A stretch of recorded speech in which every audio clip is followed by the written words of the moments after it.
When we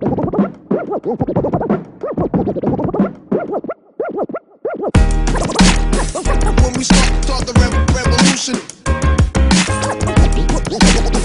When we start the revolution. Hello, nice to meet you both. We'd like to know what brought you two together, or what inspired the idea of the documentary, and why did you work together? What brought us together, Pablo? Do you want to start? Okay, well, I first met Pablo. I think I first met him in Edinburgh. It was quite romantic. I looked into his eyes, and it was basically love at first sight, to be honest. And then he contacted me about the possibility of travelling to Venezuela to make a documentary together. And I knew a little bit about the political process that had taken place in Venezuela, the revolution that brought the current government into power. And obviously I'd always been inspired by what has happened there in recent years and what has happened in Latin America as a continent, where we're seeing progressive anti-imperialist movements coming into political power and doing so much to empower the masses of people in those countries, to empower poor people. So I thought, yeah, I want to go, that sounds great. And we went there. Also, a friend of ours, Loki, a hip-hop artist, was invited to perform at a hip-hop festival that was taking place. And I spoke at the festival as well. And we met up with an organisation called Hop Revolucion, who organise these hip-hop festivals, and also they've set up 31 hip-hop schools all over the country. You should talk more about Hop Revolution.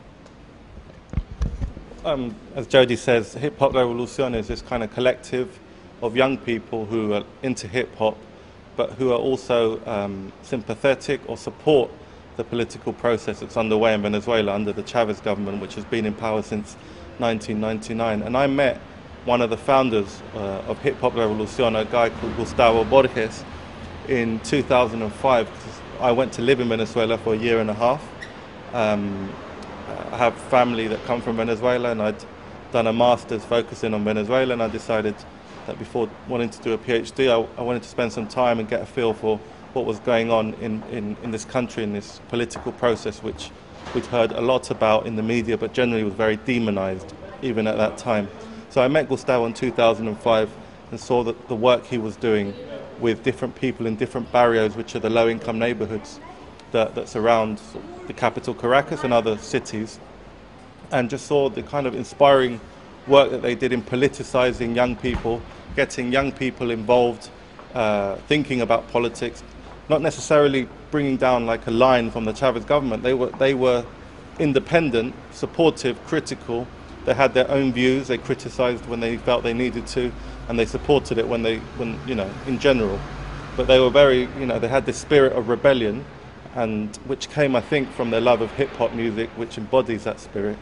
So I met Gustavo, and at that time I did some work for John Pilger, a documentary maker, on a film called The War on Democracy. Came back to live in the UK, went out to Venezuela to make an independent film on the Venezuelan process called Inside the Revolution, where I interviewed one of the members of Hop Revolucion very briefly, because the film really wasn't about that. It was more of an overview and to look at what's happened in Venezuela. So I had this feeling that it was an area of what was taking place in Venezuela that I wanted to take forward, maybe do a film on it. And yeah, I got to know Loki, and through Loki got to know Jody, and then this trip materialized, and yeah, we went out last year and spent not much time there really, but we got to see the work they do outside Caracas, and we got to attend the 8th anniversary concert which and I really think that the work they do is kind of inspiring. Even, you know, there is political hip hop in the UK, but the way that they've managed to take their work on another level and go outside the city and create 31 hip hop schools, we just feel it's a story that's worth telling and bringing to a wider audience. What do you think it is about hip hop that attracts young people specifically, and what message does hip hop have to give young people? I think Jodie probably knows more, but for me, I mean, I like hip hop music. Obviously, the fact that there is an MC talking quite directly at an audience means that people pay much more attention to the contents of the lyrics in hip hop, and it's become perhaps the global language that sort of transcends. People love hip hop in London, in New York, but they love it in Caracas, in Buenos Aires, in Bombay. So it's managed to transcend as a music form sort of boundaries. So in that sense, it's a very powerful musical form. And the roots of hip hop are, I think, you know, come from a protest music, if you want, and especially for people that live in the inner cities, perhaps, as a way of communicating what they think about life, where they're not given the chance to talk about what they want to talk about in the traditional the media spaces, shall we say. So hip hop is a way for people who are not given a voice in wider society to articulate their concerns, their dreams, etc. So I think in that sense, hip hop is universal and extremely powerful. Yeah, I think hip hop music and hip hop culture historically has been rooted in resistance movements and liberation movements.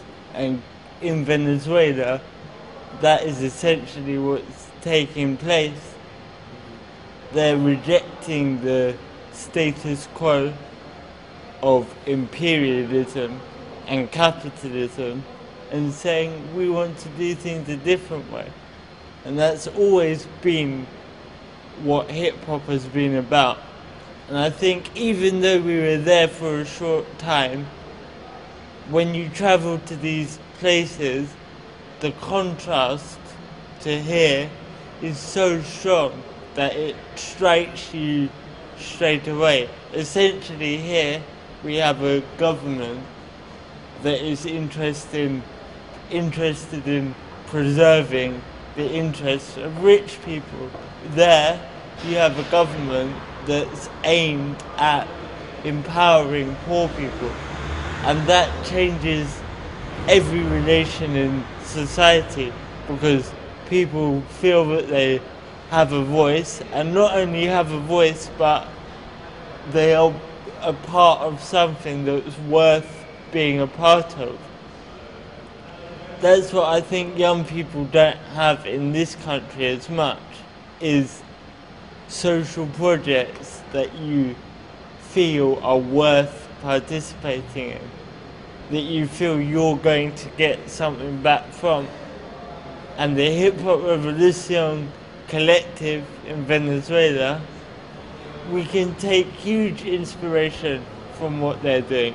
Imagine 31 hip hop schools, so you can go to your normal school in the day and then afterwards go and learn how to rap or learn how to DJ.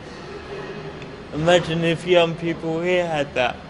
It would change their lives, but that's only been possible for them to achieve because of the change in the society they're living in. If they didn't have that support or have that backing, it'd be a lot more difficult to achieve. So I think we're taught about how our country is so great and how other countries need our help, but I think we should be seeing things in a different way and seeing that those people can help us with ideas because they're achieving things that we haven't even thought of yet.